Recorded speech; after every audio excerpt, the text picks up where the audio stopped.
আন্তর্জাতিক অপরাধ ট্রাইব্যুনালে ইনশাআল্লাহ যেই গতিতে বিচার এগিয়ে চলেছে, আমি দৃঢ়ভাবে বিশ্বাস করি আমাদের সরকারের শাসনামলেই এই হত্যাকাণ্ডের বিচার হবে।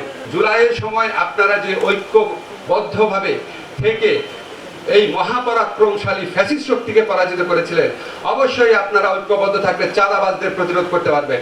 গণভবনের দিকে অসীম সাহসে নিজেকে আত্মত্যাগের মহিমাতে প্রতিজ্ঞায় দৃঢ় হয়ে ছুটে গিয়েছিল নারায়ণগঞ্জবাসীও তাদের মধ্যে ছিল। আমরা শ্রদ্ধা করে নারায়ণগঞ্জবাসীর সেই অবদানের কথা স্মরণ করি। আজকে আমাদের এখানে গণপূর্ত মন্ত্রণালয় থেকে, সংস্কৃতি মন্ত্রণালয় থেকে, স্বাস্থ্য মন্ত্রণালয় থেকে, শিক্ষা মন্ত্রণালয় থেকে, সমস্ত মন্ত্রণালয় থেকে বিভিন্ন কর্মসূচি নেওয়া হচ্ছে। আমাদের এই শহীদ ভাইরা যারা আছেন, যারা পরিবার আছেন, আহত যারা আছেন, তাদের স্মরণ করে, সম্মান করে, শ্রদ্ধা করে। এর সাথে সাথে আপনাদের মনে সবসময় একটা আরতি থাকে, একটা ক্রন্দন থাকে।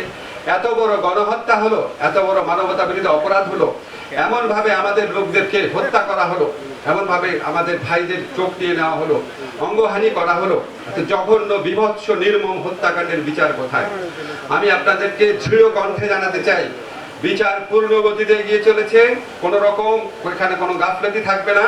ইনশাআল্লাহ বিচার যেই গতিতে এগিয়ে চলেছে, আন্তর্জাতিক অপরাধ ট্রাইব্যুনালে ইনশাআল্লাহ যেই গতিতে বিচার এগিয়ে চলেছে, আমি দৃঢ়ভাবে বিশ্বাস করি আমাদের সরকারের শাসনামলেই এই হত্যাকাণ্ডের বিচার হবে। এছাড়া আইসিটি ছাড়াও এখানে আপনার বিভিন্ন যে অপরাধ আদালত রয়েছে, ক্রিমিনাল কোর্ট রয়েছে, সেখানে বিভিন্ন মামলা করা হয়েছে। আমি এখানে এসে খোঁজ নিয়েছি মামলাগুলোর। আমাকে এখানে যে পুলিশের দায়িত্বে আছেন এসপি সাহেব, উনি বলেছেন অনেকগুলো মামলার তদন্তের অনেক অগ্রগতি হয়েছে। আমি ওনাদেরকে রিকোয়েস্ট করেছি আপনারা চেষ্টা করেন 5ই অগাস্টের আগেই মামলাগুলোর চার্জশিট দেওয়ার জন্য। ওনারা আমাকে অ্যাসিওর করেছেন যে অনেকগুলো মামলা ওনারা চার্জশিট দিতে পারবেন। চার্জশিট দেওয়া মাত্র আমরা বিবেচনা করে দেখব। চার্জশিট দেওয়ার পর বিচারের প্রক্রিয়া শুরু হয়। বিচারকে ত্বরান্বিত করার জন্য প্রয়োজন হলে আমরা দ্রুত বিচার আইনে এই সমস্ত অপরাধের বিচার করব। জুলাইতে আমরা কেন বিজয়ী হয়েছিলাম? আমাদের যে স্যাক্রিফাইস ছিল, আমাদের আত্মত্যাগ, আমাদের বেদনা, আমাদের ক্ষোভ, আমাদের সাহস, সবকিছুর মধ্য দিয়ে আমরা একটা পরিবারে পরিণত হয়েছিলাম। এই ফ্যাসিস্টদেরকে বাদ দিয়ে বাংলাদেশের সমস্ত মানুষ একটা পরিবারে পরিণত হয়েছিলাম। আমাদের সেই পরিবার, আমাদের সেই ঐক্যকে ধরে রাখতে হবে।